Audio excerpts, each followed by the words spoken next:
शिक्षा मंत्री जी की अज्ञानता रही, तत्कालीन शिक्षा मंत्री जी की। नाथीबाई के बारे में, उनका इतिहास के बारे में अनभिज्ञ थे।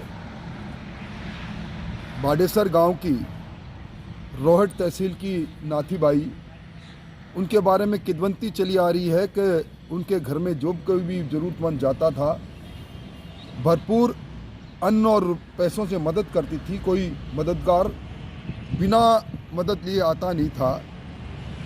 शिक्षकों के शिष्टमंडल को जब शिक्षा मंत्री जी ने ये कहा कि ये नाथी का बाड़ा नहीं है, तो मैं समझता हूँ कि उन्हें मालूम नहीं था।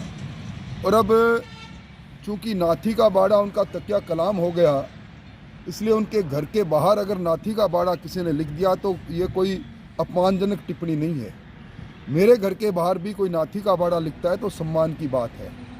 आज जिस प्रकार प्रतियोगिता परीक्षा का चीरहरण हो रहा है, रीट की परीक्षा का तार तार हो गया, पवित्रता समाप्त हो गई। एक के बाद एक नए सूत्र ये कह रहे हैं कि परीक्षा प्रारंभ होने से 1 महीने पहले ही सौदा हो गया कि परीक्षा का प्रश्न पत्र निकलेगा और निकलकर अनेकों उन हाथों में जाएगा जहां 40 लाख से लेकर 12-12 लाख और आखिर में 99 हज़ार तक बेचा गया।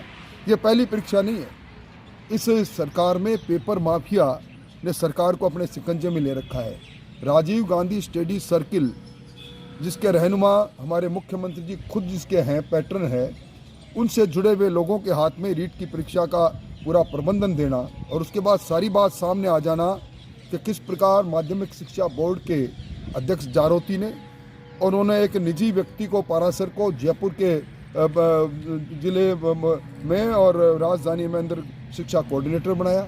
और शिक्षा कोऑर्डिनेटर ने किस प्रकार जो निर्देश थे उच्च अधिकार प्राप्त उन उपस्थिति में स्ट्रॉन्ग रूम के अंदर पेपर रखने को, उसको नज़रअंदाज कर खुद के आधिपत्य में पेपर लिए और पेपर को जिस प्रकार एक दिन पहले बेचा गया वो सबके सामने आ गए। ये तार खुलेंगे तो तार ऊपर तक जाएंगे। मैं समझता हूँ इसके साथ ही जब आरपीएससी जैसी पवित्र संस्था में भी मंत्रियों के परिवारजनों को साक्षात्कार में उनकी योग्यता से कई गुना ज़्यादा नंबर देकर, अगर हम राजस्थान एडमिनिस्ट्रेटिव सर्विस में उनको बनाने का काम करेंगे, इससे बड़ा दुर्भाग्य कुछ हो नहीं सकता। लोकतंत्र में अभिव्यक्ति की आज़ादी का सबको अधिकार है, फिर भाजपा के कार्यालय के ऊपर पुलिस भेजना किस परिप्रेक्ष्य में? मैं समझता हूँ कि किसी राजनीतिक दल के कार्यालय को इस प्रकार की घेराबंदी जो कल पुलिस ने की, मैंने देखी नहीं। आज तक कोई एफआईआर दर्ज नहीं है उनके घर के बाहर। अगर एफआईआर नाथी का बाड़ा लिख दिया तो कोई फर्स्ट इन्फॉर्मेशन रिपोर्ट नहीं है। उसके बाद भी पुलिस क्यों एक्टिव हुई, किसके इशारे पर एक्टिव हुई, ये दुर्भाग्यजनक है। सर, यूपी चुनाव में क्या रहे? पूरे राजस्थान में जगह जगह देखिए आपकी स्लोगन लगे हैं, विज्ञापन लगे हैं, फिर इस पर्टिकुलर मामले में उन्होंने संपत्ति निरूपण अधिनियम लागू किया है, तो ये क्या कारण है इसका? देखिए, ये इस प्रकार की जो युवा मोर्चा ने ठान ली है, सीबीआई से जब तक जांच नहीं होगी और भारतीय जनता पार्टी भी मजबूती से खड़ी है, तब तक हम पीछे नहीं हटेंगे।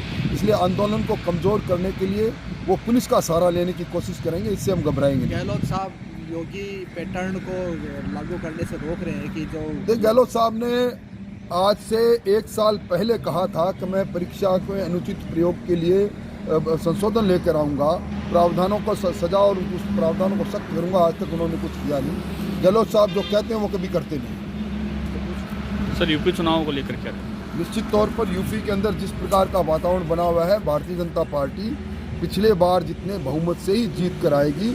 और मैं समझता हूं कि आज Bharatiya Janata party versus all चाहे हो गया हो, परंतु फिर भी भारतीय जनता पार्टी जीतेगी, क्योंकि योगी जी ने यूपी के अंदर बदहाल स्थिति के अंदर कानून के राज को स्थापित करने में जो भूमिका निभाई है, आज यूपी के जन जन के मुख पर ये सारी बातें हैं।